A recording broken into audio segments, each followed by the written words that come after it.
I'll call the meeting to order. I'd like to begin by acknowledging that we are in Treaty 1 territory and the traditional homeland of the Métis Nation. I'll introduce the panel members first. To my left, Neil Harden. To my far left, Lynn Nesbitt. I'm Marcel Larondo. I'll be chairing this morning. The assessor today is Lindsay Wareham, and the administrative assistant today is Ellen Rojo. We will be hearing applications for revision of the assessment roll in accordance with the Municipal Act. The matters for which revision is requested have been described in each application, and we will limit the discussion to those matters. The statements that applicants or the assessor make at this hearing are sworn testimony, and anyone speaking to the matters must be sworn in. Be advised that comparisons of assessment of properties are not considered evidence of market value by the Board of Revision. The Board of Revision is appointed annually by Council and is independent of it and the City Administration. It makes its decisions on the basis of the evidence provided at this hearing and issues a written order that will be mailed to all parties as soon as possible. Please note that the Board's decisions with respect to an application may be appealed to the Manitoba Municipal Board if the matter pertains to assessed value or classification, or the Court of Queen's Bench if the matter pertains to the application of exemption from taxation. Should you wish to appeal, information on how to do so will be included with the Board order. With respect to the hearing process, I will confirm the matters to be addressed with each applicant following the swearing in. We will then have the assessor's testimony followed by questions that the applicant may have, and then the applicant's testimony followed by questions. Each side will have an opportunity to summarize if they wish. Once all the evidence about an application has been brought forward, the applicant may leave. The process will repeat for each item on the docket today. The session will close after the applications have been heard, and the Board will deliberate in private and make its decisions. You will receive the order by registered mail as soon as possible. As information, all public hearings are live streamed, recorded, and will be part of the public record. If you want to swear in, we're going to start with Mr. Story.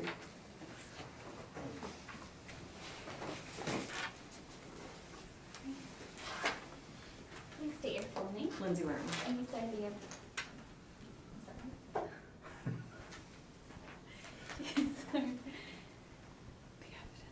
the evidence that you're about to present is the truth, the whole truth, and nothing but the truth to help you God? Yes. Thank you. Jen Story? And you swear the evidence you're about to present is the truth, the whole truth, and nothing but the truth to help you God? Yes, I do. Thank you. Thanks. You made them both smile this morning. 41 Westbrook Street, if you want to read the information on, please. This is file number 17-5603, roll year 2018, address 41 Westbrook Street, business assessment ID 29397. The owner is Riverside Park Management, Inc. The total annual rental value is $119,220.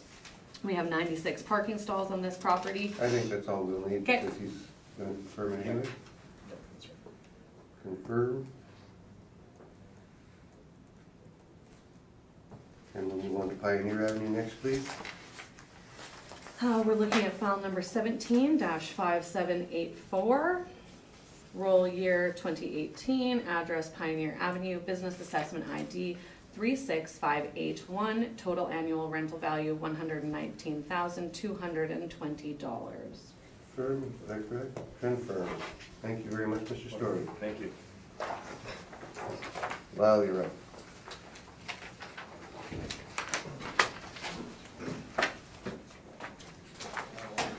And you swear the evidence you're about to present is the truth, the whole truth, and nothing but the truth to help you God? I do. Thank you. Do you have any evidence? Yes. On this one, Mr. Act, there's going to be a non-co-op coming, so we're going to have you read it on after he's ready. No problem. Just a non-co-op part. We're starting with 835. We're starting with 835.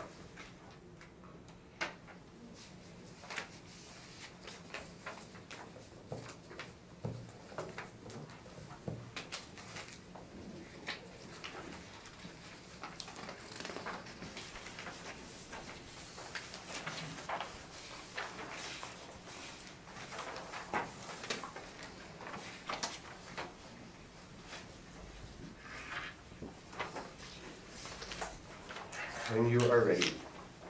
Okay.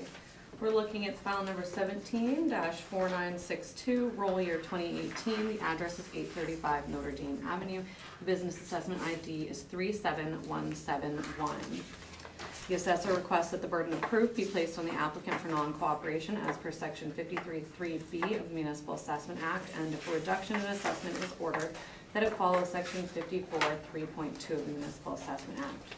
If you turn to page 5 of my brief, this is actually an owner-occupied parking lot. So, as you'll see on page 1, Leon A. Brown Limited is the tenant of the property, and if you look, the director information is Bobby Brown, and the owner of the realty is Fort Park Inc.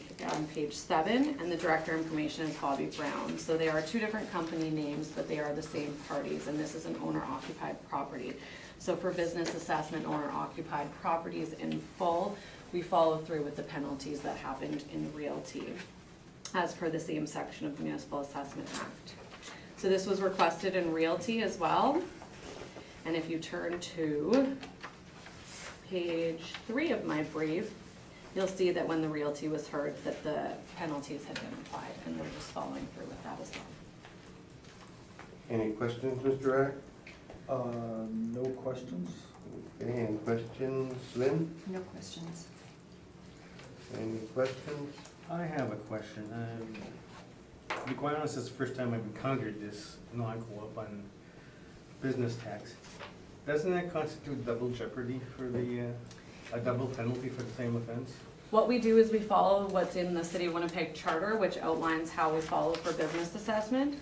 And the City of Winnipeg Charter, when it refers to business assessment, it says the Municipal Assessment Act applies, and this is section 316, subsection 1.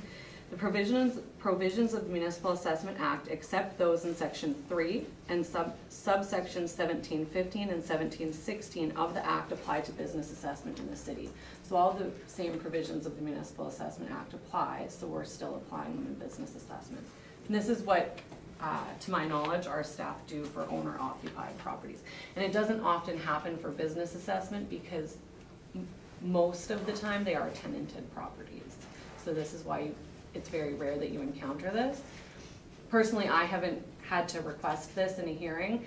The only owner-occupied parking that I really have to ever deal with are these properties with Mr. Rack, and they've always complied in the past, except this cycle for realty. The secretary didn't submit their mailers for any of the properties. Okay, all right, that answers that question.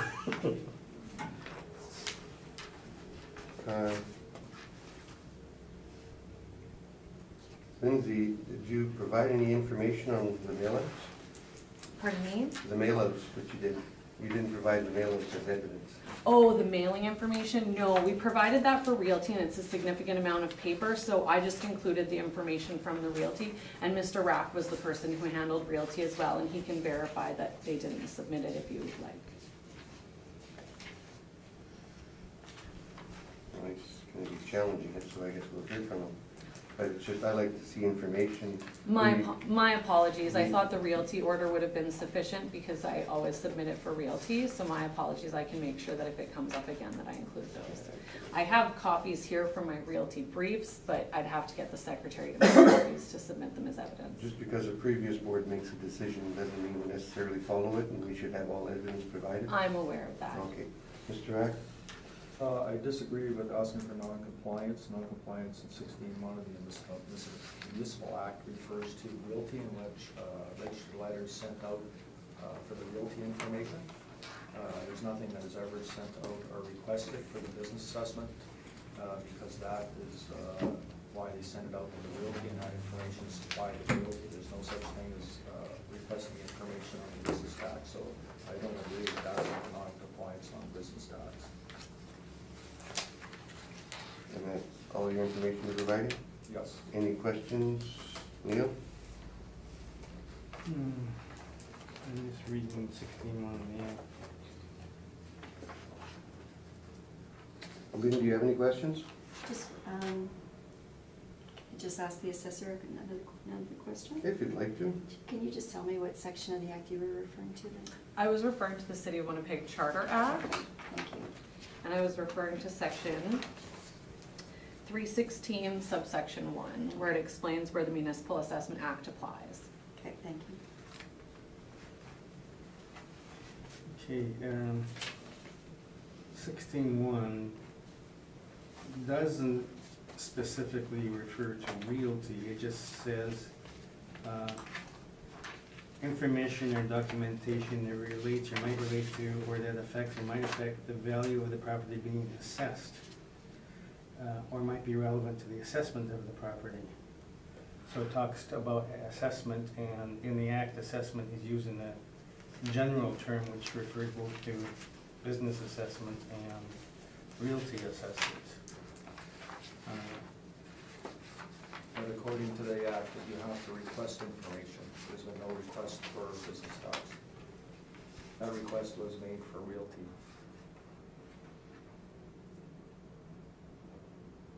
Okay. Okay, interesting point. I think on that one. May I have a redirect on that statement? You may? With respect to the request for realty, we request that information as per section 16.1, as Mr. Hardin stated, and that information we request to develop our assessments, both realty and business assessment. And typically, we don't request the information of the tenants because the tenants aren't in possession of that information. In this situation, this is an owner-occupied property, whereas the owner has an assessment for their realty as well as an assessment for their business assessment, and they didn't comply with the request. So we weren't able to get the information we needed for both of these assessments. Our requests for information are not just for realty, they're to develop our business assessment models as well.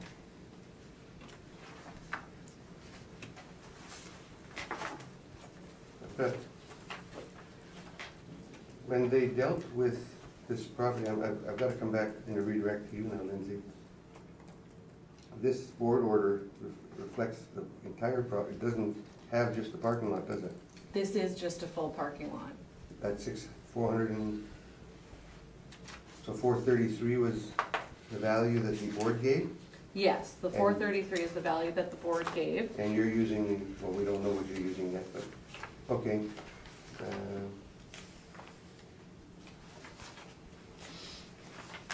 Sort of a catch-22 here, guys. I've got enough information for now.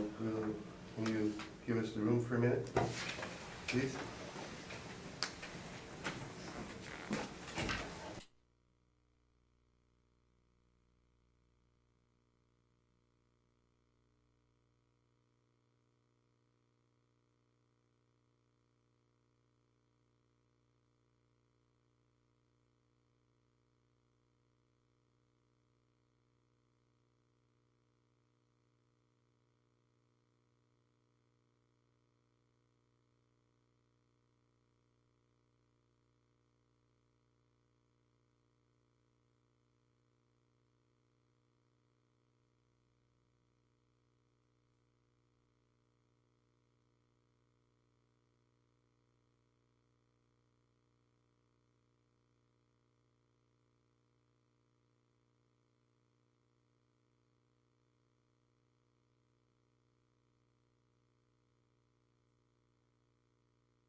We'll call the meeting back to order. We will be denying your request for non-co-op, and I'll give you the reason. You didn't provide the information that we need to. We have to look at the actual evidence. We can't take a board order. I have it with me here, and I was more than happy, as I said, to give it to the secretary to make copies for the board to see, because I have my entire realty brief here, and I did give that option to the panel. I didn't hear that, did you? Yeah, she did say that. Yep, she did. And if you ask Mr. Rack, he will admit that that's what I assumed would happen. If you asked Mr. Rack, he would tell you exactly what I said, where the owner didn't. And actually, on the next property, there's an email where he has said, we're not arguing the non-co-op on the realty, because he's aware that the owner for realty did not submit the information. I'm sort of stuck between a rock and a hard place here. I'm sorry, I didn't hear you say you had the information with you. I thought you said you didn't bring it. No, I didn't have it in my brief. I said it's just, I have my realty information, but I just didn't have it in my Well, I think brief. that should be supplied as evidence in her brief. No, it doesn't have to be in the brief. She can supply it at the meeting. We don't need it in the brief. Mr. Rack can easily confirm that the information Oh, wasn't submitted. I can confirm it wasn't submitted. I just don't think that the request for information is for realty only. And since they didn't supply for realty, that's fine for the realty. But as far as the business assessment, it's the same information, and it shouldn't be, owner shouldn't be penalized on the business assessment, since that's not what the intent is. It's for request for information for assessment purposes on the realty side. You know what, we're gonna have another break, Yeah. and if you can get that copy for us, please.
Back to order. Okay, Apologize for making that rat decision. I hadn't understood that you had the information with you my when apologies, I'd asked the though. question. I'll So, try to be more clear next if, time. but we should hear you present it and allow those have an opportunity to challenge it. So I submitted my realty brief Yep. for this property. So this was the property that was heard, 835 Notre Dame, and the board order was in the brief for the BA. If you turn to page 9, you'll see the letter that was sent to the owner. 10 is the letter, and the pages for the letter go all the way through up to page 17, and then on page 17, this is the certified letter that was sent. It's dated June 3rd. And that goes all the way through to page 25. This is the envelope indicating that it was sent to Fort Park Inc. And then on page 26, you'll see that it was signed and received. And as I stated, Mr. Rack did not argue the non-compliance in realty, as he had stated under oath a few times in hearings. The owner, the secretary, for whatever reason, forgot to submit the mailers for every property that they have. So he did not contest any property that I had with him because of that, which is why I didn't put the information in my business assessment. So my apologies. No problem. Mr. Rack, do you have any questions on the new information? No questions? Okay, thank you. Now, we'll ask you to leave again. This won't be long, guys.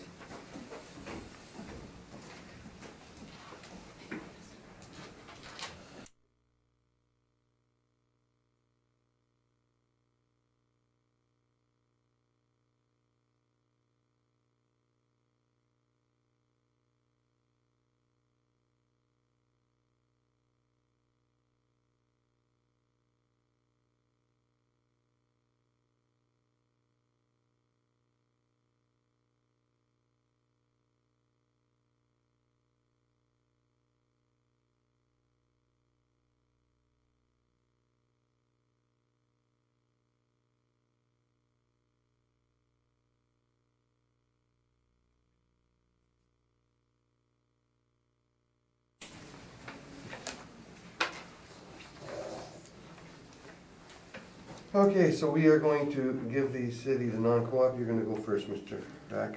Thank you, Mr. Chairman. Take a look at my brief on the front page. Take a look at this. If you look at the second page, you'll see that there was a decision made by the Board of Revision for the realty, which confirmed net market rent on the property. It was reduced from $685 to $433. If you look on the front page, this is the information that was submitted to the board for the realty. As you see in the sign, they basically were asking $65 a month gross, 48 stalls at $65 a month, it's $37,440. The expenses for 2011 to 2015, and I removed the high 2011 expense to get an average expense of $15,800. So the gross income of $37,400 less the expenses gives an annual rental value of $21,640. And I'm requesting $21,600 annual rental value based on the net rent that was determined by the Board of Revision on the realty decision. Thank you. Lindsay? Mr. Rack, do you, Your questions, yes. Mr. Rack, do you have, this is just actuals, you don't have any market evidence in your brief? No, I relied on the actual from the property itself. And they're renting for $65 a stall, is that correct? That's correct. And they've been renting for $65 a stall or $60 a stall since about 2007, is that correct? I don't have, that's not in my brief. Are you aware of it though? I'm not going to comment since I don't have that information in front of me, Okay, and it wasn't presented in my brief. okay. I think those are my questions, thank you. Lynn, any questions? No questions. Neil, No questions. on with your presentation, Lindsay, please. Thank you. So as stated previously, we're looking at 835 Notre Dame. It's located on the northwest corner of Notre Dame Avenue and Tecumseh Street. It's near the Health Sciences Center. We have 48 stalls on the property, and we've used our monthly net unit rent of $59.50 a stall for a total annual rental value of $34,260. If you look at the bottom of my page 1, you'll see my comparables. These are all comparables near a hospital up until comparable number 6. And then the remainder of the comparables are comparables that are on the periphery of downtown, which are similarly assessed properties. The closest comparables near the Health Sciences Center are comparables 4 through 6. And they range from $76.51 to $77.94. We use $59.50. This is a gravel parking lot, and it's a little bit offset from the Health Sciences Center, as it's not on Sherbrooke, it's on Notre Dame. I'm requesting to maintain the 2018 assessed value of $34,260. On page 3 and 4, you'll see the Board of Revision brief from the realty decision. On page 5, 6, 7, and 8, you'll see the company searches showing the owner-occupied properties. And on page 9, you'll see my Board of Revision brief, the applicable portions of my brief. And then on page 11, you'll see Mr. Rack's realty brief and his applicable pages. We have not gone with the realty Board of Revision order. As you'll see, it works out to $37.57 a stall. We did not feel that's reflective of market. They charge $65 a stall in this parking lot, and they have charged $65 or $60 a stall since 2007. That's not a typical increase for what happens with parking, especially around hospitals, and it's not a typical rate of what's been typically charged near the Health Sciences Center. If you refer back to my page 1, you'll see 3 properties. Again, they are on Sherbrooke, not directly across the street, but in closer proximity than the subject, and they're charging $135 a stall, and they're netting about $77, $76. We feel that the $59.50 is more accurate representation of market value. Thank you. Questions, Mr. Rack? Yes, you stated that they've been charging the same since 2007. Do you have any information in your brief to kind of confirm that? No, but verbal evidence is evidence. And I have handled these properties since 2014, so I have looked at the history. And you said the best comparables is 4, 5, and 6? The closest comparables near the Health Sciences Center, those are all hospital comparables, but the hospital comparables near the Health Sciences Center. Okay, now would you agree that 4, 5, and 6 are basically almost side by side between Elgin and Sherbrooke, and they're opposite the new addition of the Health Science Center, so they'd be a superior location?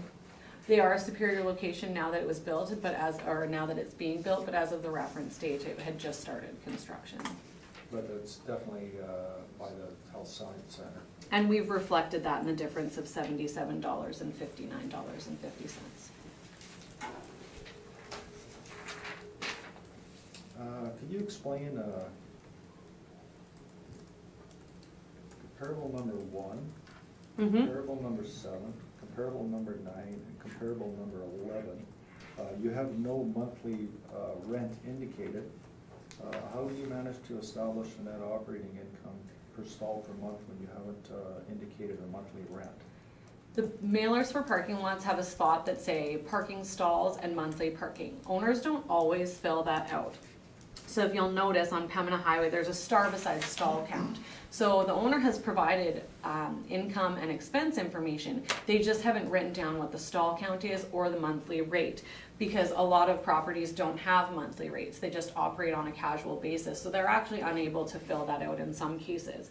So what we do is, to be able to still use the information, we use our stall count, because the way parking works is it's derived based on the net operating income that's on the mailer. So we take the total net operating income divided by the stalls divided by 12, and that comes up with our per stall rate. So we don't take a gross rate and then apply an expense ratio to come up with the net. We work directly from the net operating income that's reported on the mailer. So we still have a stall count in our system, so we still try to be able to use that information. If you have that information, why haven't you indicated that on the brief? Pardon me? So if you have that, you know what the stall count is, you know what the gross income is. If someone didn't put it on monthly, they would still know, they would still have a total gross income. Why didn't you indicate those numbers in your brief? Because when we put a monthly income, we put what they actually charge monthly. We don't work out the gross and work it backwards to what a monthly fee is. We put down, if they have monthly parking available for rent, we put down what that monthly parking rate is. So we don't actually just take the gross income and work it back onto a monthly rate, because that's not actually what they're charging for monthly. We only put down, this is for informational purposes, so we have, if there's casual parking or monthly parking, we put that information in the brief if we can. So it's not a worked out number, it's what's actually charged, because sometimes if you work out a gross income, it's higher than what the monthly income is because there is additional casual income. Or sometimes it's lower than what the monthly rate is charged because they may not have all the stalls rented out. So what the monthly rate is that's what's reported as information, as a monthly rate. So if I was to rent a parking stall per month. So for example, in your parking lot, Mr. Rack, they have $65 a month. If you work out your gross income of $37,440 against the 48 stalls, that would be much less than the $65, but that's not actually what they're charging per month per stall, if that makes sense. No, that doesn't make sense because they are charging $65 per month gross, so the rent per year is $37,440. Okay, I think I was referring to what was on the mailer then, if you've applied the $65 a month to the 48 stalls. And you said you're using that from the mailer? I think I was just trying to explain that as an example, so if you want, you can disregard the comments about your parking lot, but I think the statement is, that is a monthly rate that's charged to pay a monthly spot, and it is not a direct affiliation of the gross income divided by the number of stalls divided by 12. No more further questions. Lynn? No questions. Neil? Is this where that gas station used to be on Notre Dame Tecumseh? Many years No, it's on Notre Dame. I don't think there's I don't know if there was a gas station there before. There was a long time, well, it might not be the same spot, that's, I'm wondering, there was one that was torn down and been used for parking for years. Okay, just, since I frequently use Notre Dame, I'm just trying to place it. No other questions? Any of your examples have gravel? Let me check. I think there might be one, but it's Colony Street. I know for sure 12 and 13 are gravel. The hospital ones up to comp 7 are not. It is the only one that is gravel.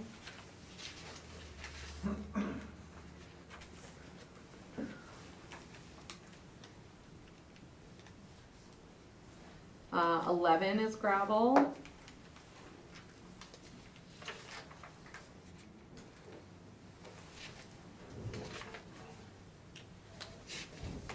Twelve and 13 are the same lots, aren't they, just next to each other? They're actually they're not right beside each other, they're about a block away from each other, but they are operated by the same people, yes.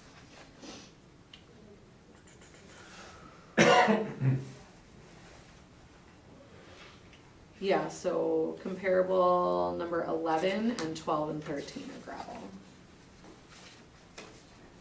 And those are stabilized in at 61, 62, 65. Would they not be better comparables then? Seeing as they're the gravel ones? And all three of them are regular shaped lots as well, are they not? They're smaller, but they are rectangular lots similar to the subject. I was trying to use the hospital comps to sort of explain where we are and say that they are superior than the subject, but we've recognized that if you look at the monthly rates that have been reported. And then I tried to include similarly assessed properties. And so these are properties on the fringe. They don't have great locations. They're smaller. So those are comparable as well.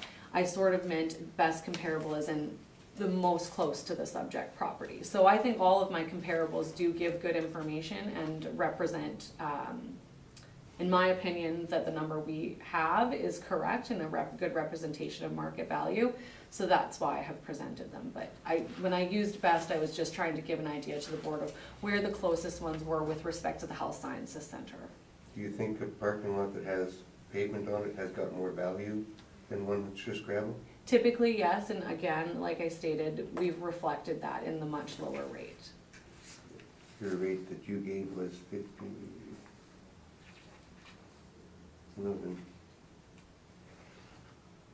59? Yes, $59.50. So then what do you use for expenses? 20? We develop our information and our parking model straight from the net. We don't develop we don't take a gross and then subtract expenses. We work straight from the net operating incomes that are reported on mailers, and that's what gets modeled. Which is why we present stabilized NOIs per stall per month as our comparables. I've got no further questions.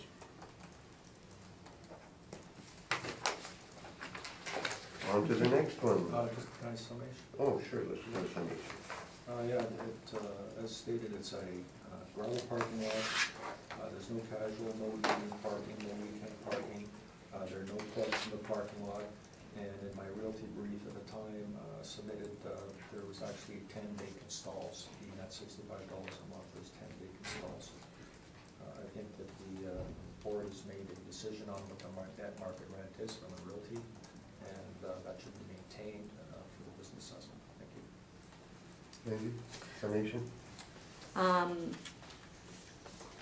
When we look at this property, it is a gravel lot. Mr. Rack is correct. It doesn't have plugs. That is correct. It is located near the Health Sciences Center. Typically what is happening in the market around hospitals there is casual parking offered. This is a lot that doesn't offer casual parking, although on the market in the area, casual parking is offered.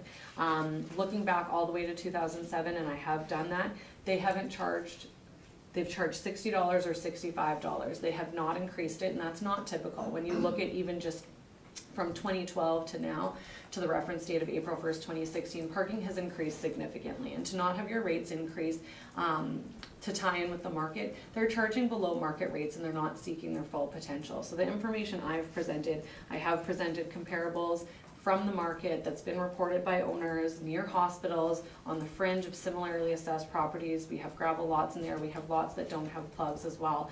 I think that was a good representation of what is happening in the market, and I will agree with Mr. Rack. The board did make a decision for realty, and I have included that information in my brief so the board can look at it, although I'm here swearing under oath as to what I believe is market value, and I just couldn't follow what that board decision was.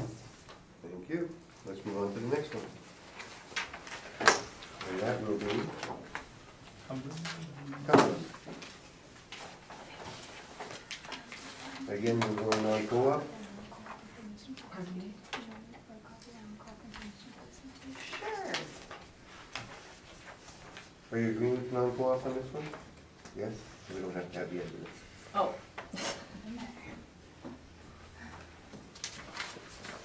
If you want to just read it on, and then we're going to move right over to Mr. Rack.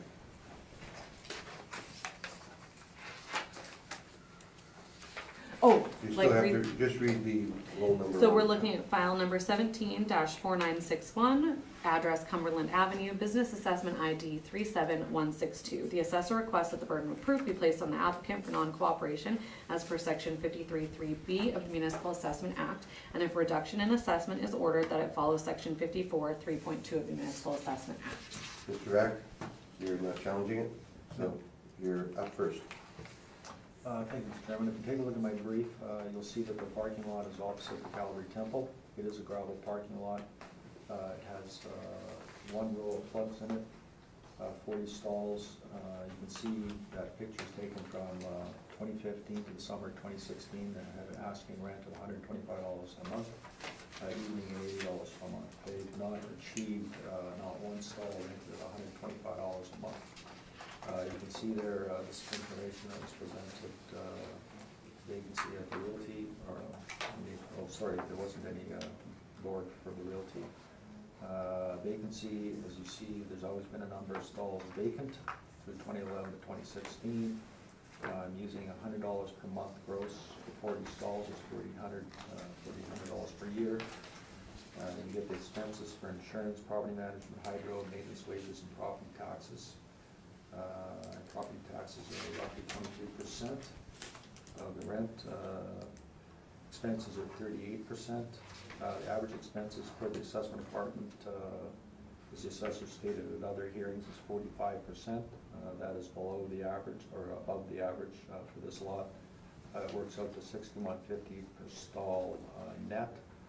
So I'm looking at $29,520 annual rent value, which is a bit about 12. Since there wasn't an income expense mailer sent in for 2015, I've supplied their, the information that they use for the lot. I see Leon A. Brown, that's 401 Hargrave, that's the address they use. And you'll see the revenue minus expenses is $22,948. I'm using $29,520. You turn the page, you'll see that's a printout for December of 2015. And if you'll go down there, you'll see that there's 38 stalls, 2 are vacant and 2 are evening. Basically, you'll see that there's only been 1 stall that's been achieved at $120 a month. From that, everything else is lower. There's a whole bunch between $190 per month. That's why I use $90. If you turn the page, you'll see some of those rents in the $65 to $80 rent are not market. The parking lot was purchased some time ago in order to facilitate parking for tenants at 44 Princess. And there's 276 and 274 Donald are also buildings owned by the owner. So those have not been used as any kind of calculation for monthly rent. There's only one at 44 Princess is $100. So those are below market, and they're below market in order to facilitate rent in 44 Princess, which is about half a block away. So typically what the property is generating, I believe, between $90 and $100 on most stalls. With a continuous vacancy, if the owner cannot achieve $125 in that lot, although he's asking for it, that $100 per month is more acceptable for business assessment. So again, less expenses, which are only 38%. I'm asking the department to board reduce the value to $29,520 annual rent value. Thank you, Mr. Chairman. Questions, Lindsay? I do, thank you.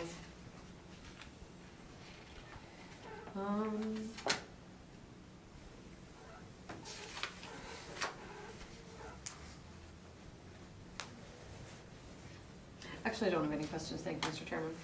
Lynn? No questions? Neil? No questions. No. On with your presentation, Lynn, please. As stated, we're looking at Cumberland Avenue. I'm recommending to maintain the 2018 annual rental value of $38,640. This property is located on the northeast corner of Cumberland Avenue and Hargrave Street. It's across from Calvary Temple, and as previously stated, this is a gravel parking lot. If you look at my brief, you'll see we have 40 stalls at our monthly net unit rent of $80.50 a stall for our annual rental value of $38,640. My comparables at mid-page on page 1 range from $61.59 upwards of $129.43. Comparables number 5 and 6 we talked about in the previous property. They are on Galt. They are a small property. They are gravel. They have no plugs. They are on the fringe. The subject property is a significantly better located property. The closest proximity parking lots to the subject are 365 William, and comparable number 3, which is a combination of 4 parking lots on Hargrave.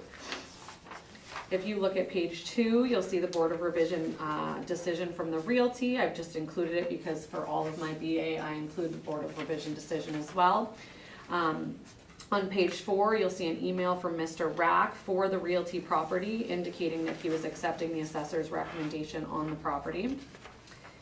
On page 6 and 7, 8, and 9, you'll see the company searches showing the owner-occupied property. On page 10, you'll see the pertinent information from my brief indicating on page 11, you'll see that $38,640 is what was used for Realty with 40 stalls at $80.50 a stall, which at the time Mr. Rack agreed to for Realty. On page 12, you'll see the Realty brief Mr. Rack submitted for the subject property, and his net operating income at the time that he submitted for the property was $39,303, which was higher than the value that we had used for the net operating income for the Realty, which is why I believe he accepted our value. So we've just followed through with what we have done because, again, I'm under oath and I presented this information previously with Realty, and at the time the applicant did agree with it. Thank you. Questions, Lyle? Yes. 370 Smith Street. Mm-hmm. It states $170 to $200 monthly. Mm-hmm. Just pass this around if you wouldn't mind. Actually, 370 Smith is an import lot, and we do not rent that monthly for 170 to 200. It's actually a casual lot, as you'll see by the indication of the picture that I've sent. And you'll see that across the street, the import lot, they actually advertise on the sign whether it is monthly and evening. Would you agree? Not all in-park signs are up to date, and I'm not sure when you took this picture, and I haven't inspected the parking lot, and it does say that you can park all day, although the research I have, and I have the in-park details with me at the office, I looked at all of this information from the in-park website as of the reference date of April 1st, 2016, and that was advertised on the in-park website, so I'm sorry that it doesn't say it on the sign, but it doesn't always advertise the monthly rate on the sign.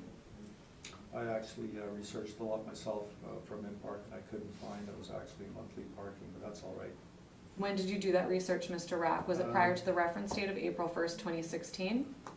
No, I have information from in-park because I do work for them, and I did not see anything that park was a monthly parking, but that's fine. Comparable number 2, that's at Hargrave and McDonald, Hargrave and McDermott. Just let me pull out my information.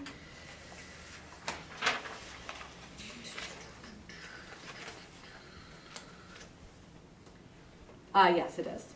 Okay. It's a gravel in-park parking lot as well. And you're stating that your comparable number 3 on 4 realty rolls is actually one big parking lot? No, it is not one big parking lot, as I stated, it's 4 separate parking lots. But they submit a mailer indicating that it's for the 4 parking lots. I have seen the lease, so I know what they charge for it. I also know how many stalls are there because the lease includes maps. And I've looked at the mailer and reviewed it, and it is for all 4 parking lots. So we are able to develop a per stall rate on the net operating income because the income and expense mailer they submitted were for the 4 individual lots for the total stalls of their properties. So we can work out a net operating income per stall per month. Okay. Can you pass that around, please? As I see, 490 Hargrave is actually the Winnipeg Health Authority.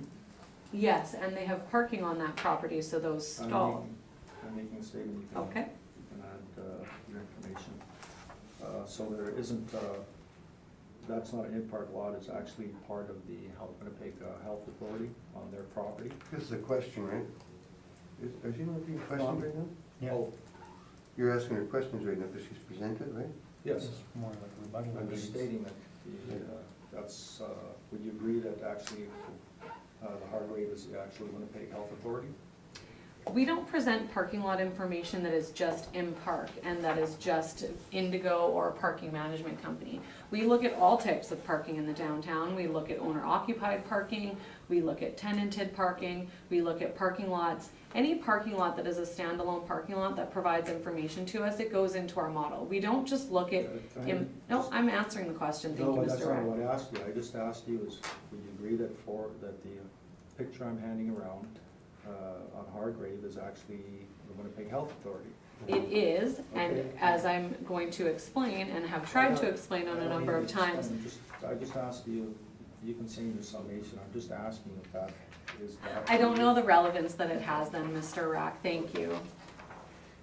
And then, because you stated you had stated that those 4 properties were actually in-park parking lots? I didn't state that they were in park parking lots, Mr. Rack. I stated that my comparables are of parking lots and parking information. And the information presented at the 11546 is taken from a mailer that is only information for parking. It has no information for a building. It is information for the parking. The Winnipeg Health, those parking lots submit a mailer, the owner submits a mailer from the money that they make from the Winnipeg Health Authority to operate those parking lots and that they get from their tenants. I have seen the lease in place. I have looked at the mailer. It is for just parking. It has no building information on it. And we have to use all the information that we can get on a per stall rate. We don't just look at in-park, and I did not once say that they were in-park parking lots. I said that they were parking lots in the area. Okay.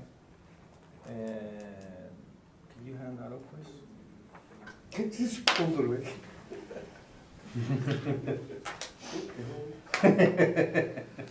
Do I get copies of these?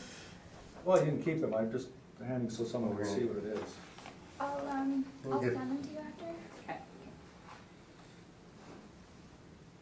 Would you agree that 520 Hargrave is a small commercial building? There is a commercial building on it. It is not used as a building, and that's actually not the building. That's 129 Dagmar. That's not 520 Hargrave, so I'd Well, like no, that it's to be it's stricken from the record. Dagmar is on the bottom, at the top picture is the Hargrave. Then why are we asking questions on Hargrave and handing out Dagmar? Well, no, Hargrave is on the top there. Okay. Just take a look at the picture. and Would you'll the see. board like me to actually hand out a map of all of these to make this a little bit more clear, since Mr. Rack is having issue with this? All of these parking lots, the building that's on 520 Hargrave does not operate as a building. There is parking on it, and it has a lease to the Winnipeg Health Authority for the parking only. There is no building. All of these properties, 129 Dagmar, I've included that address because there is that property on it and it is for a community center, but there's also a huge piece of land that has parking, which is included in the lease. So we're not including any building information in any of this. The information has come strictly from a mailer that represents only parking, because we are given a mailer for 2 parking lots that are owned by NWH Properties, which has leased their 2 parking lots to the Winnipeg Health Authority. Upon further information and looking at the leases for those properties, that mailer doesn't just represent 2 parking lots, it represents parking on 4. So if I had calculated that net operating income per stall per month on what their 2 properties are that they represent, that would be like $200 a stall. But because I have seen the lease and because I have done further research, I am aware that the parking on those 4 properties, the parking only, the total stalls is 175 because the lease has a map of all 4 of those properties. Each stall is labeled with numbers. The number of stalls is outlined in the lease. The number of electrified stalls is outlined in the lease, and the monthly rates charged are in the lease. So both of those have been looked at. So none of the information in comparable 3 represent anything that have to do with a building. The parking is used for the Winnipeg Parking Authority's staff. That is correct, I will admit to that. But again, this is just another comparable. What I'm trying to show is we've got comparables from parking management companies like Impark. We have comparables from owner occupied like on Galt. We have comparables that are owned by an owner and then leased to just a business. We have a range of comparables here trying to show what's happening in the market. So I just want to make it crystal clear that comparable number 3 is just parking. It has nothing to do with buildings. Mr. Rack, any other questions? Yes. You have 2 parking lots on Galt Street, that'd be 5 and 6. Yes. And that would be kind of behind the concert hall? A street No, over from the concert hall. they're located on the northwest corner. One is on the northwest corner of Galt Avenue and Duncan Street. And the concert hall, I believe, is on Rupert, which Yeah, is, so it's basically the next street over. no, the next street over is Alexander, and then the next street over is Rupert. But Duncan and Edwin are significantly farther, much farther away. Oh, it's Alexander and then Galt. It's Galt, Alexander, Rupert. The concert hall is Okay, so essentially let's the say museum is on. It's close to the Sports Federation building. Yes, Okay. but again, these don't offer casual parking. And both of those, you have a stabilized net operating income of 6159 and 6242, correct? Yes. Okay, that's it, my questions. Neil? You know, do they charge casual parking for people who use the church across the street, you know? I haven't been to the lot in a while. They don't have a website, but I believe that there's casual parking here as well as monthly parking. Mr. Rack would be a better person to ask that Yeah. question. Do you know if they have casual parking for the churchgoers? Oh, for the churchgoers? Yeah, The churchgoers across the street, yeah. they just park when they want. Well, because there's no meter, there's nowhere to take a ticket, and the owner doesn't have, he's only got a couple parking lots, there, nobody goes and inspects them. Okay. I mean, he has evening parking at $80, and two people jumped in, one at 80 and one at $42, if you look at the information in my brief, so people just use it. The owner's not really concerned. Okay, that was my question. I have no questions. That's where I was headed. On the board order, the value that was put at $773, is that, you're not using that at all to derive your rental, are you? If you look at the board order of 773, it says the decision's based on the assessor's recommendation. Mm-hmm. So I included my information in the brief because with all of my BA, if it was heard at Realty, I include the board order, whether it was in my favor, not in my favor, it doesn't matter, I include it. And then I also include the pertinent information from my brief as well as the applicant's brief, just to make sure everything's transparent and consistent. So I made a recommendation to $773,000, which you'll see I recommended to reduce the 2018 value to $773,000. On page 11, you'll see that my recommendation was based on 40 stalls at $80.50 a stall for $38,640 at a 5% cap rate, which is $773, which is how our BA was derived at $40 a stall at $80.50 a stall. But I also included an email from Mr. Rack that print screened the email before the Realty hearing, that he print screened the file number, the information, and then also print screened my recommendation from my brief, which you can cross-check with the information that I put in, indicating that he has the appeal for file number 13052-778, the assessor Lindsay Wareham has made a recommendation to reduce the value from $1,462,000 to $773,000. I will accept that recommendation. There also is a non-compliance issue that I agree with. Thank you, Lyle Rack. So I've just included the information that in Realty, Mr. Rack agreed with the $80.50. His NOI was higher than our $38,640, which at the time his NOI, which if you look in the brief, was $39,303, and we were $38,640. He's now just submitted a brief with a lower number for BA. All I'm trying to get at is, you've actually given them the compliance by giving them the new number, because, What do you mean a new well, number? you gave them a recommendation at the meeting. Pardon me? You gave them a recommendation at this meeting? Yes, and the recommendation was. But there was a non-compliance, so they didn't receive the non-compliance at that. They wouldn't have received the rec for 2000 and, Yes, they applied the rec because there's a deferral of 1 year, and then they apply the rec in the second year. So they accepted the rec if you look at the board order. So, yeah, I did that. but they see the recommendation because it was in my brief. Like the information for the recommendation was in my Realty brief. On page 11, Yeah, I see that. $40 a stall, $80.50. That's what I'm saying, but that's using that new number of 773,000. Yeah, and what I'm saying is I'm following what I did for Realty. So this would not come into effect until 2019 normally, because it was a non-co-op. Yes, but what I'm saying is it was like the way Realty works, and I'm sure you've heard this a bunch of times.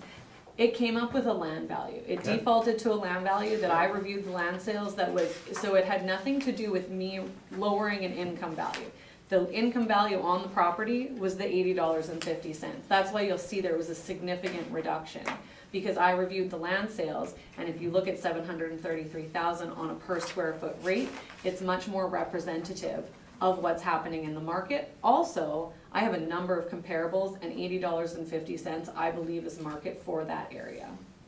So it worked on I both. guess you're not following my question. I guess I'm not. You may have to explain it a little bit better, because I'm gonna try and explain it to you this way. The $1,462,000 is what they're gonna be paying that on their property taxes. okay, That's what they're gonna use. Is that not correct? You're not gonna get the benefit of this number just because you recommended it correct, for Realty. for Realty. But I'm saying, you have now turned around and given them the benefit on this number. This is what, if you look at that, Well, okay, so let's look at it this way. The Realty was heard on January 12th. yes. The business assessment it's being- notices went out in November. So this number that went out on business assessment went out in November before I even reviewed this property, before I even made a recommendation to reduce it. So the business assessment is sitting at what I believe to be market value. And then when I reviewed realty, I made a recommendation to reduce something to what the same thing that I believe to be market value. So I'm not sure the reduction in realty has any bearing on the business assessment. Well, you show the actual change on So your are you page. saying then that the original business assessment would be based on its value as an operating parking lot Yes, and not as land value? because business assessment is based on a tenant. So a tenant is assessed based on square footage times the net rate plus occupancy costs. In the case for a parking lot, it's number of stalls times the net Yeah. unit rent. And then the only thing that gets added for realty is a cap rate. But as a lot of us know, sometimes realty, just based on how our system works, defaults to a land value. So that doesn't actually have any bearing on business assessment. That's an issue with how realty is derived. So the market value that the tenant is getting in all cases for parking is the income value. There's no land value that comes into effect with business assessment. All parking occupants get assessed on the number of stalls based on the net unit rent per stall per month. So that land value thing that happens, that's just a realty thing. So parking for BA is always stalls, like, so there isn't a case where a recommendation needs to be made because of a change in approach to value, if that makes sense. Maybe I can help you. Yeah, please, maybe I'm slow today. No, I'm, Are you confused too? no. You got it? You Yeah. got it? Yeah. It's just me that's confused, so you can explain it to me. Well, what has basically happened is the business assessment and realty is tied. Within the computer, those numbers are exactly the same, whether it's a square foot rent, whether it's a parking stall, they're tied together, they're exactly the same. But when it came to the realty side, the computer overrode that number, the land value. So this number that's used for BA was in the computer, but the computer decided that the land value was higher, so it overrode that number.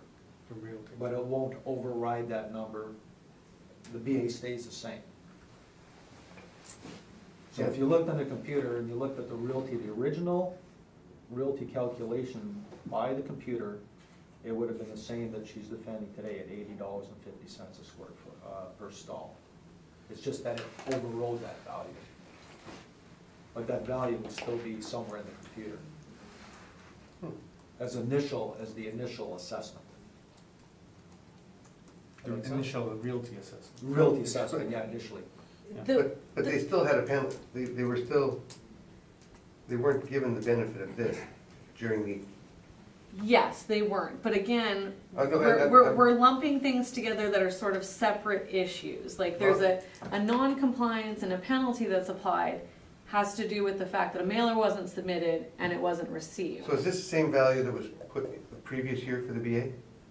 I would have to look at what the BA was, but I would say no. I defended $80.50 a stall.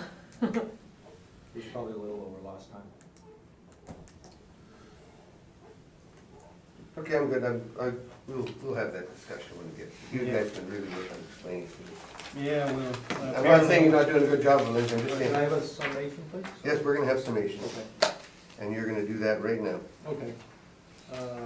Yes, I have an agreement that there was a realty acceptance of the realty, although for a business assessment, the parking lot does not generate the money, as the assessor stated. You have to look for realty at things for parking lots, like what is the value when it comes to land value and redevelopment. But when it comes to business assessment, it's not generating that type of money due to its location, and the fact that there's no plugs, and there is vacancy.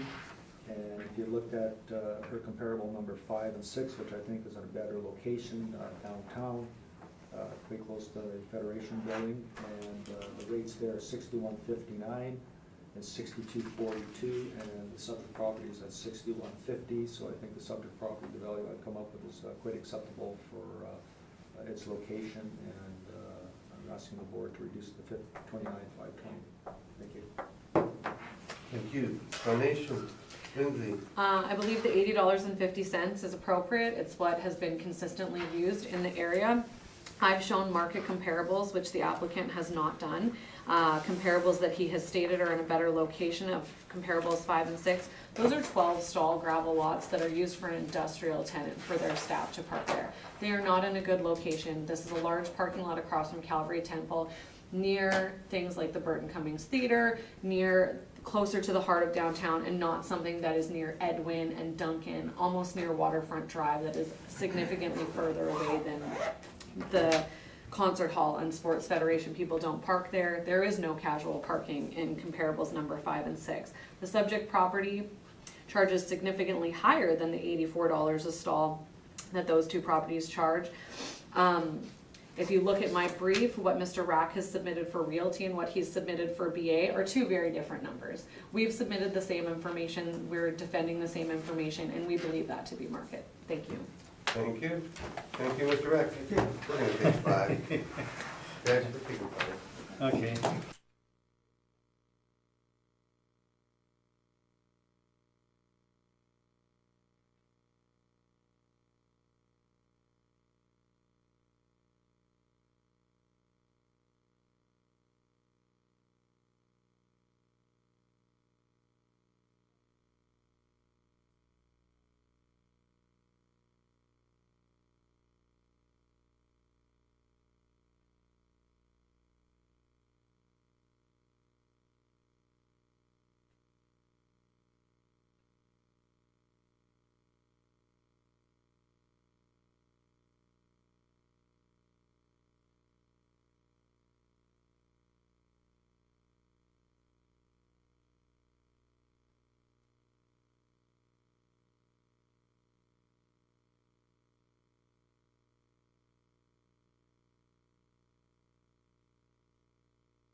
Call the meeting to order, swear in. Please, Please state your full name. Marcel Navarre. And you swear the evidence you're about to present is the truth, the whole truth, and nothing but the truth to help you God?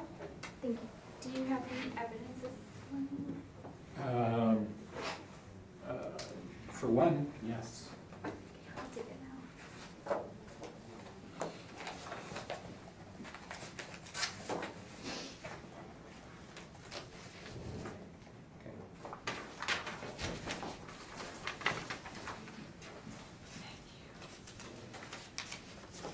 Thank you.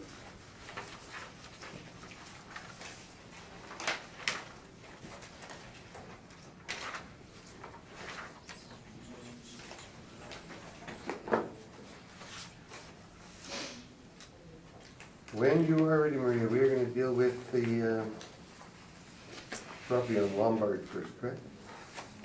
Yes. So we're looking at file number 17-5447, roll year 2018, address Lombard Avenue, business assessment ID 21952. I'm recommending to maintain the 2018 annual rental value of $34,800. We have 28 stalls on this property at $103.50 a stall, for an annual rental value of $34,800. You'll just have to bear with me a moment. So on the bottom of my page 1, you'll see my comparables. They are all in the subject property area.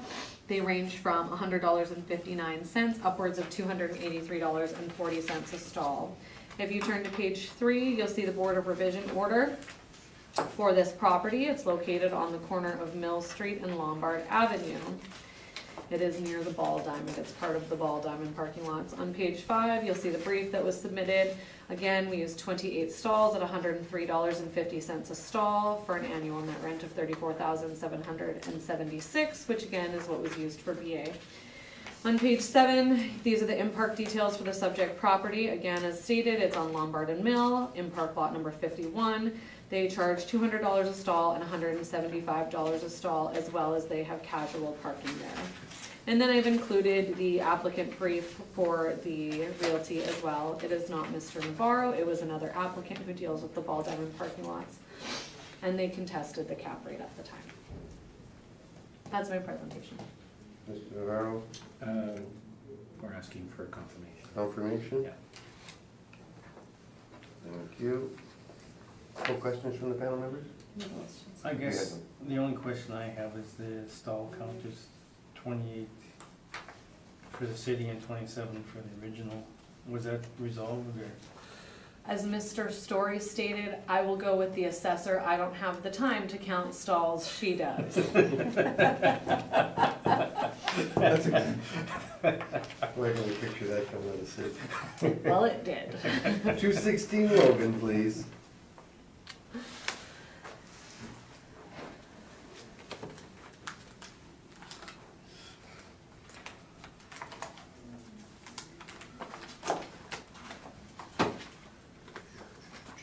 Sorry, I'm just getting my papers No organized. problem. Okay, 216 Logan, file number 17-5446. The roll year is 2018, the address is 216 Logan, the business assessment ID is 37780. I'm recommending to maintain the 2018 annual rental value of $57,840. We have 81 stalls. We have a monthly net unit rent of $59.50 a stall for an annual rental value of $57,840. My comparables are on page 2. Comparables up to comparable number 9 are similar to the subject property. They're comparables that are on the periphery of downtown. Comparables 10 through 13 are the superior comparables. These are comparables that are on sort of the outside of the downtown, just outside the exchange, and comparables 10 through 13 are sort of what properties within the exchange are receiving. And so you'll see that they're significantly higher than the $59.50 a stall. as well as you'll see properties that are in the subject area, just an idea of the gross rates that are charged. Because as a cross-check, we look at sort of gross rates. We apply our 45% expense ratio to it just to see how our model is performing. And if you look at properties in the area with the rates that they charge, are $59.50 is typical. On page 3, you'll see the board order for the realty that was heard. On page 5, again, you'll see the brief, the pertinent information from my brief, showing the same information, 81 stalls at $59.50 a stall. You'll see the parts of my brief that show the in-park details of the property, showing they charge $110 a stall and they have casual parking there. And as well, you'll see the applicant's brief, the pertinent information from the applicant's brief for the realty hearing as well. Because as I stated before, whether the board goes with me or doesn't go with me, I just put the order in and then the pertinent information of both, just so panels have all the information.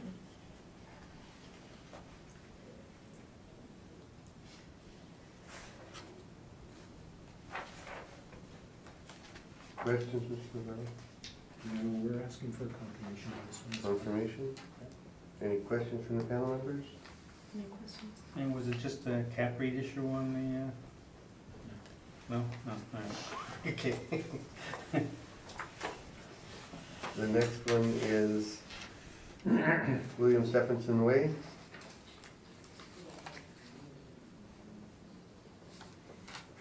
Mr. Chairman, Mr. Navarro, if you're confirming them, do you want me going through the briefs in detail? That's, I guess, up to the chair. I'm confirming that one also. All of them? No, 225-4, I'm not confirming. Everything else you are? Yeah. Okay. So just give us the basic on the top of Okay. it. So this one we're looking at is file number 17-5457, address William Stevenson Way, business assessment ID 26934. I'm recommending to maintain the 2018 annual rental value of $286,920. We have 231 stalls at a monthly net unit rent of $103.50 a stall for an annual rental value of $286,920. As previously stated, all of the information from Realty with respect to the board order, my brief, as well as the applicant's brief has been included in this as well for the panel to look at. You're confirming that, Marcelo? Correct. Confirmed? Just one question. small question. In one column, you got the annual net rent of $286,902, in the next column it's $920, which is It's a the kind of- rounding.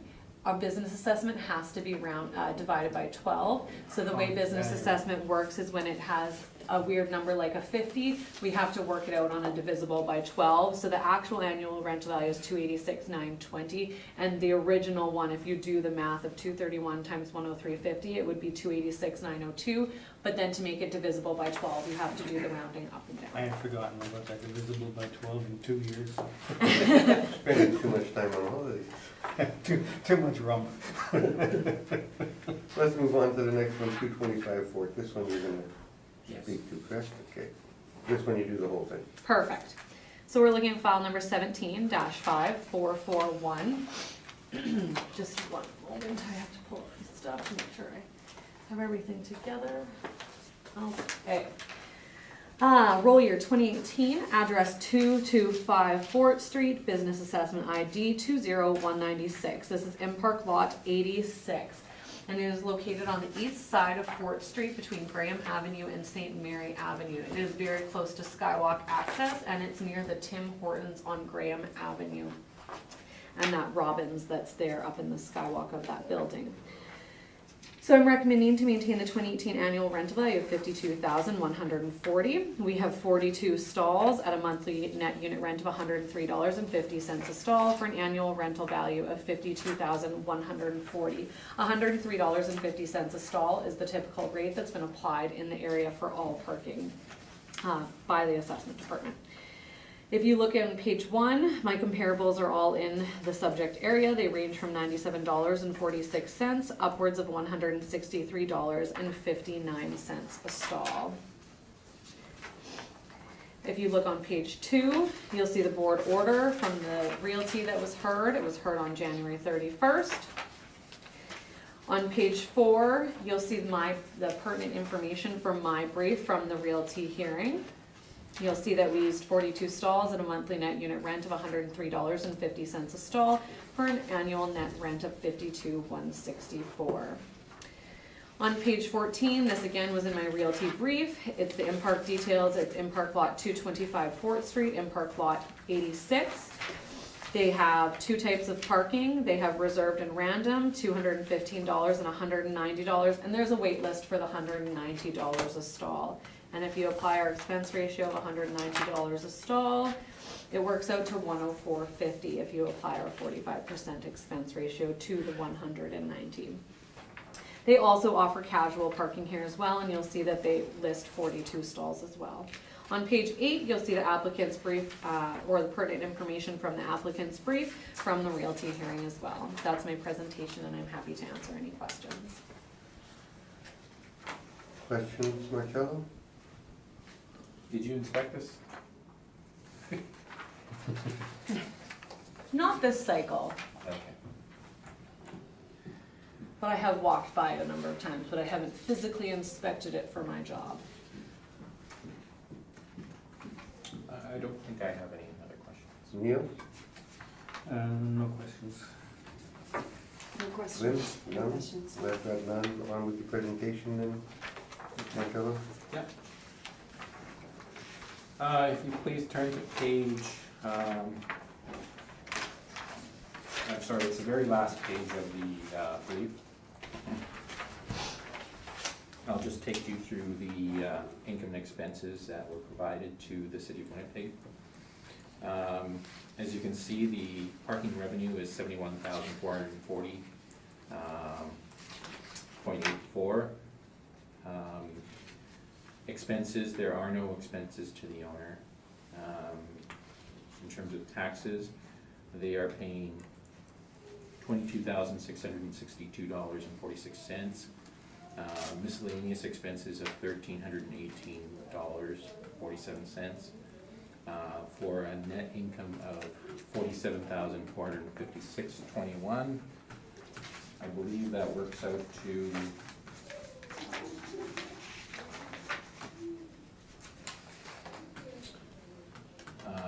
$96.78. We've actually added the miscellaneous expense back into it, giving us a net income of, per stall, of $143.14.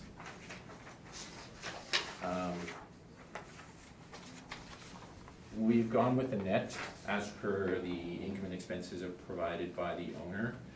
We believe that this is a better representation of the actual market value or market rent of this location. So we ask that you change it to $48,775 market rent. In terms of the ARV rounded, we got $48,720.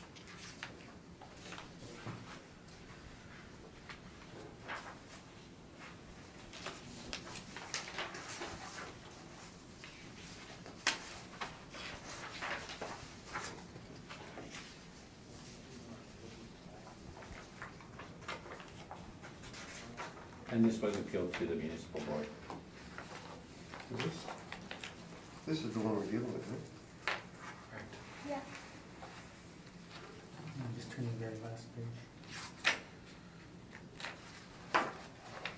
Once we revised it.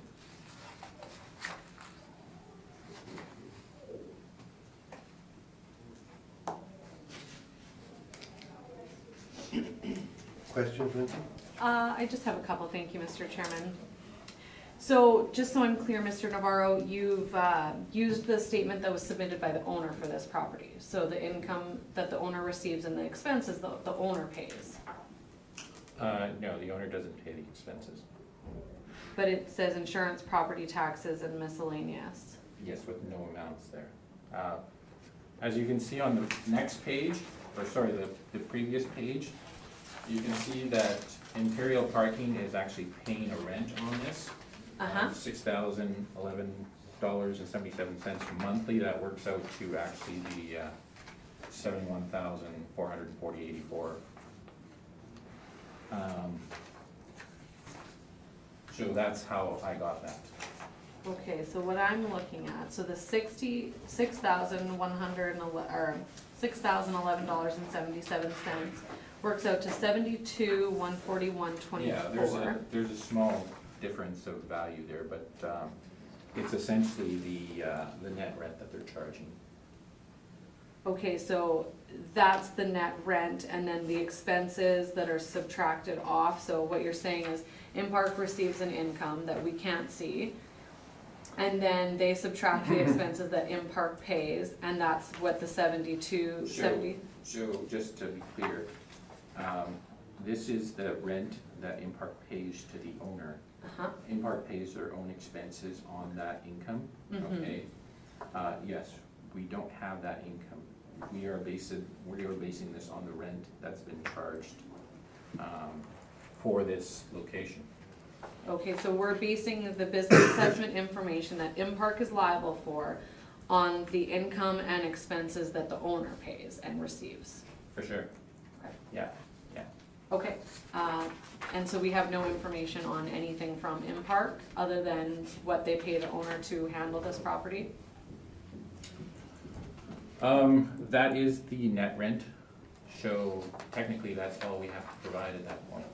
So if the net rent that Impark is receiving is 71,000, No, Impark is not receiving that net rent, okay? Impark is paying that net rent to the owner. okay. But we have no information on what Impark is receiving or paying.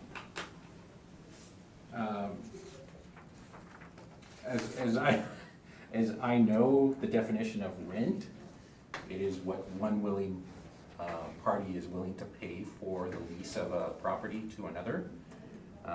And it clearly shows on the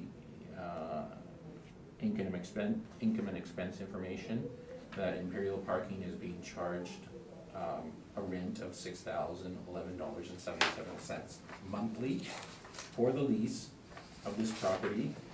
It gives the dates also for the lease start and lease end. It also notes that it's net, so I don't know what else I have to provide.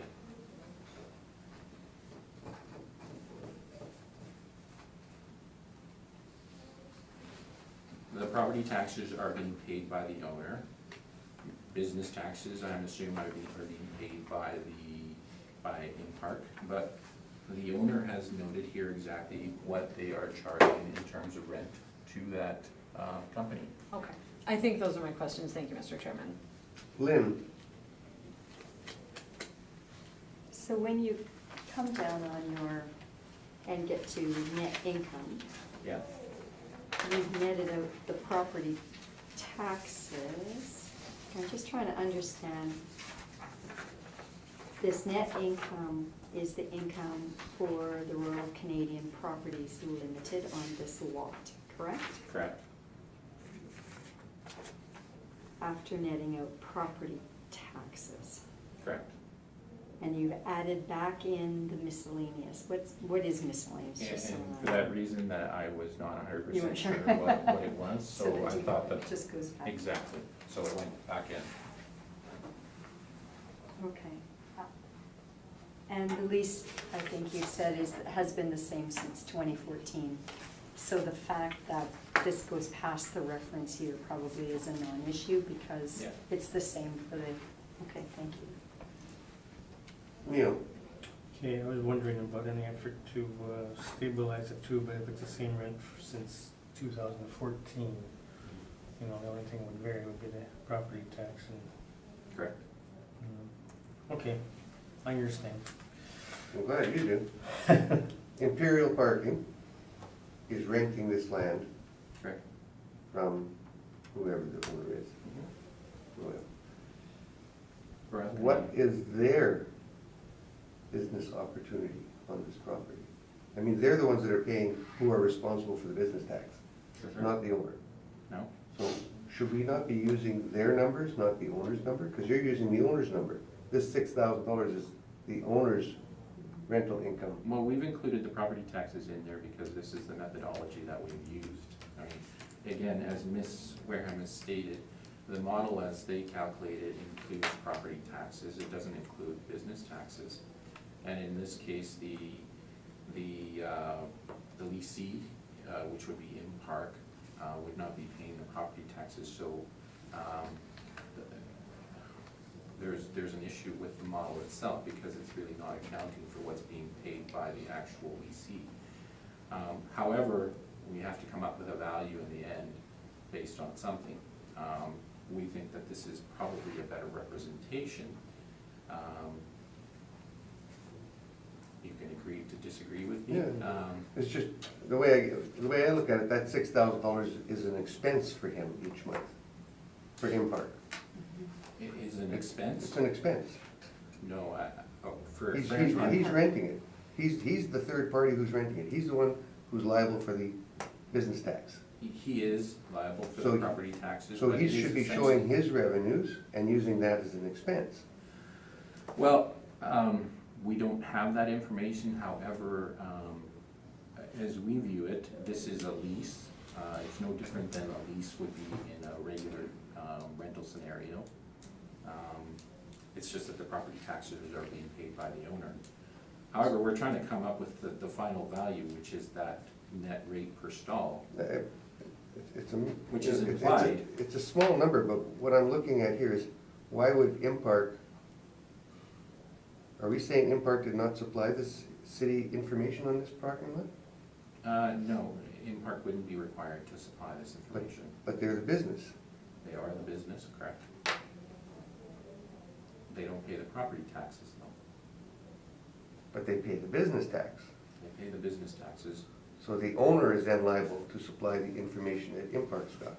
The owner has Under the onus to under the- provide the information The that. courts, the community board's already decided that they have to supply it.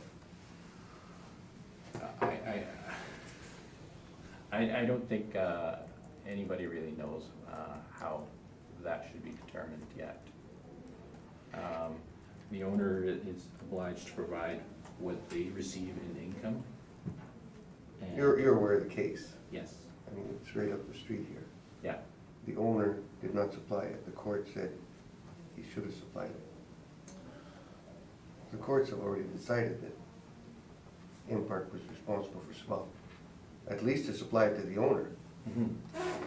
I'm And sort of what- dumbfounded that they don't have to supply it if they're the ones who are doing the business tax. If somebody's appealing their business tax, they usually supply the information of their revenues on that and expenses on that property. They shouldn't be penalized if the owner doesn't supply it, but if they haven't supplied it, how are you supposed to do a proper calculation?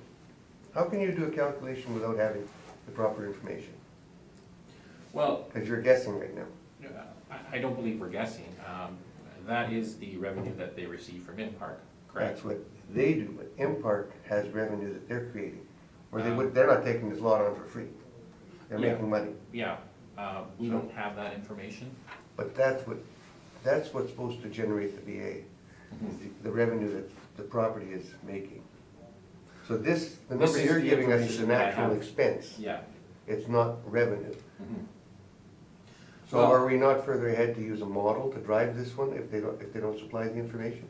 Correct, well, okay, that being said, if you're gonna go that way, then the model itself, the leasee would not be paying property taxes, that model accounts for property taxes.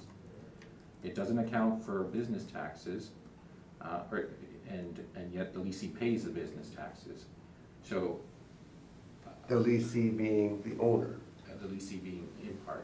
Impark, is paying it within Yeah, is paying it within The those rent. expenses, the rent. yeah. So that would be an expense. Impark is paying the business taxes. Yep. Okay. The owner is paying the property taxes. Correct. Okay. If we go by the model would not account for the expenses that that Impark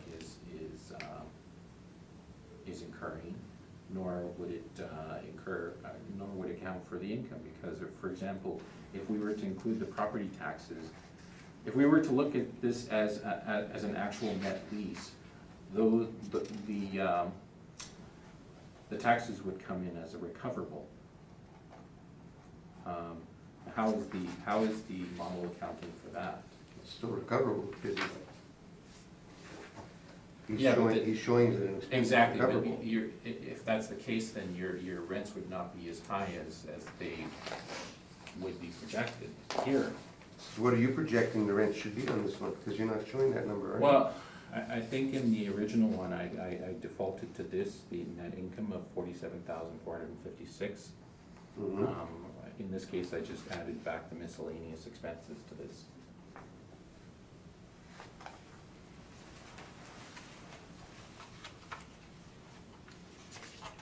This is for the owner though. This is for the owner. This is not who we're dealing, I mean, right on here it says we're dealing with Impart, lot number 86. Correct. If you're asking the question of this is for the owner, like what you just stated there, that is exactly the same scenario as the model. Because they've made the same assumptions that I have.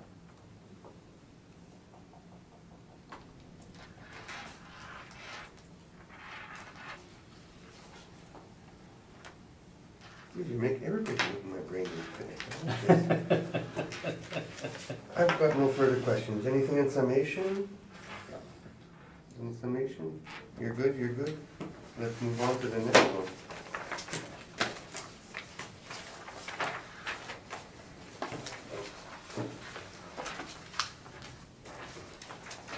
And we're dealing with 170 Fort Street. We're looking at file number 17-5440, roll year 2018, business assessment ID 38823. This is Imperial Parking Limited. This is a parking lot located on the west side of Fort Street between St. Mary Avenue and York Avenue. It's essentially directly across the street from the property that we were just recently talking about. Yep. We have 39 stalls with a monthly net unit rent of $103.50 a stall for an annual rental value of $48,420.